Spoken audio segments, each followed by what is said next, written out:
Hello and welcome. Today I want to talk with you about something subtle, something we all feel but don't always put into words, the energy we carry and the energy we absorb from the people around us. Have you noticed that when you surround yourself with people who constantly complain, suddenly the same kinds of things start happening to you? It's not a coincidence. Energy is like a magnet. What we give out returns to us.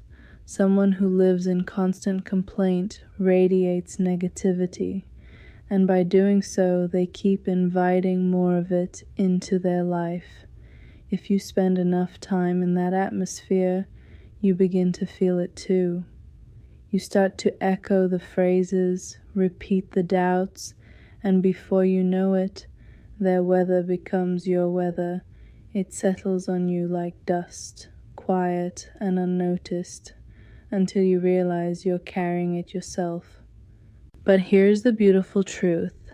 This principle doesn't only work with negativity, it works the other way too. When you consciously choose who you spend time with, what you feed your mind with, and what energy you send out into the world, you start attracting light, joy, and opportunities back into your life. The world mirrors what you radiate, so let's explore this together. Not in a distant, abstract way, but in a grounded way that makes sense in our daily lives. Think about your circle, the conversations you have, the tone they carry. Some people drain us without meaning to.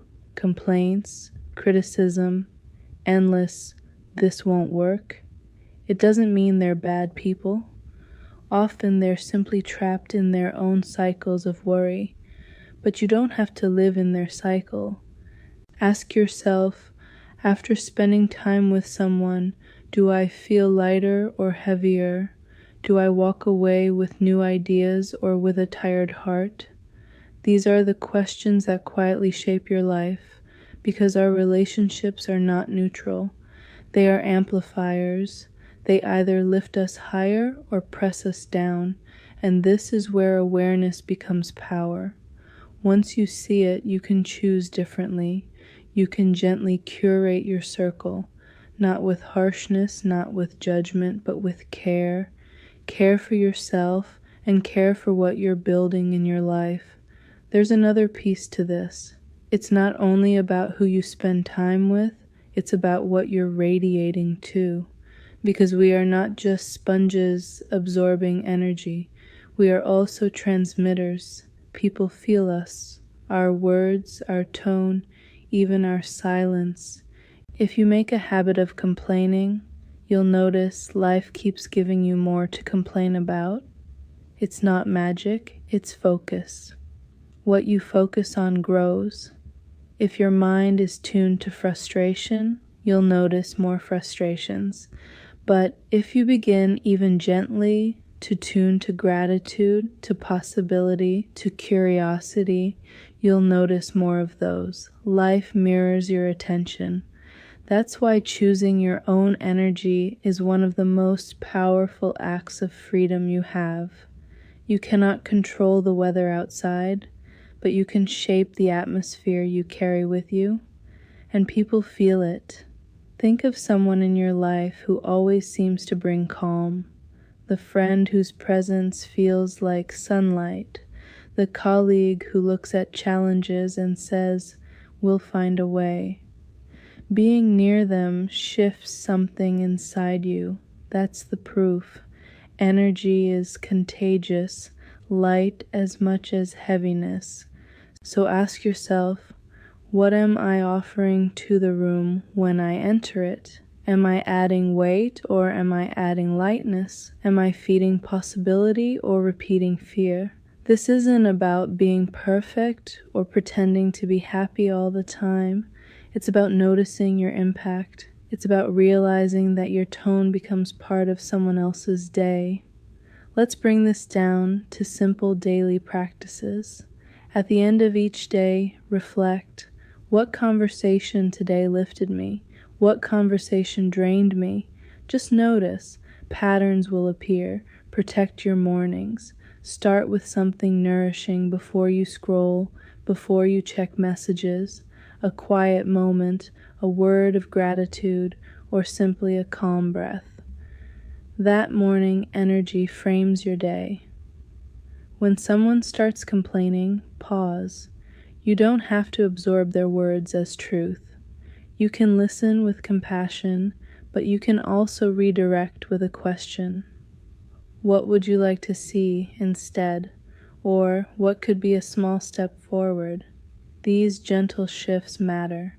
Celebrate the people who bring you light, thank them, spend time with them, keep them close.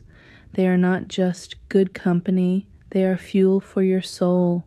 Now here's something important. Sometimes negativity comes from people we love, family, close friends, people we don't want to distance ourselves from. In those moments, boundaries become kindness. You don't have to take on everything they say. You can care, listen, and still choose not to let their atmosphere become yours. This might mean limiting the time you spend in certain conversations. It might mean saying kindly, I understand you're worried, but I need to focus on something positive right now. It might simply mean choosing silence instead of agreement. Boundaries don't have to be walls, they can be soft, gentle filters. And slowly, with practice, you'll see the shift. You'll see that when you choose better energy, life brings better things.